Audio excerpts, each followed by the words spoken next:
Salam uşaqlar, bugün sizlərə bir testin izahını vermiş olacağım.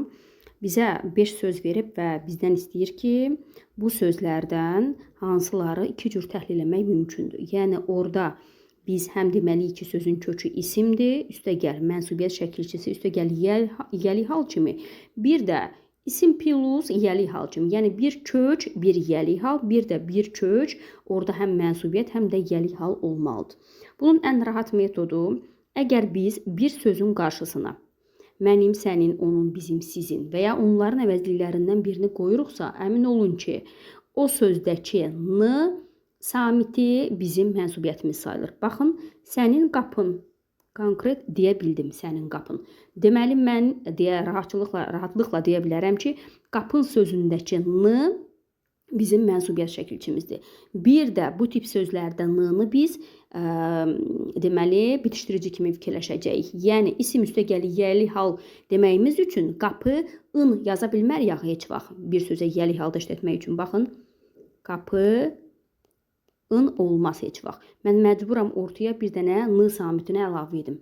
Bu zaman n orada bitişdiricidir. Əgər qarşısına sənin qapın deyirəm və alınırsa məna, burada isə bunu həm də mənsubiyyət fikirləşəcəyik. Çünki bizim mənsubiyyət şəkilçimiz ikinci şəxsin təkində n, in, un, ündür. Sadəcə olaraq sözün sonu saitlə qurtaranda biz onlara n samitini artırmış oluruq. Məsələn, satıcısının, baxın, sənin satıcısın deyə bilmədim.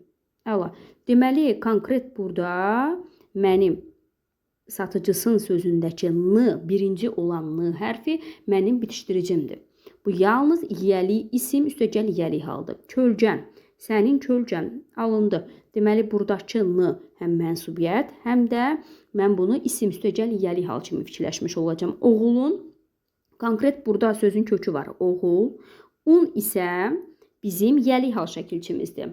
Deməli, burada ümumiyyətlə bitişdiricidən danışmırıq. Atasın, bəli, sənin atasın deyə bilmədiyim üçün, deməli, buradakı n da konkret bitişdirici, n isə yəli haldır. Bizə lazım olan cavabımız biri birdir, bir də üçüncü sözdür ki, biz burada bu sözləri həm mənsubiyyət üstəgəl yəli hal, həm də isim üstəgəl birbaşa yəli hal şəkilçisi kimi təhlil edə bilərik. Uzun sözün qısası, bu tip sözləri tapmağın ən rahat yolu onların qarşısına dediyim kimi şəxs əvəzliklərini qoyub yoxlamaqdır. Yəli halda olan şəxs əvəzliklərini qoyub yoxlayırsınız.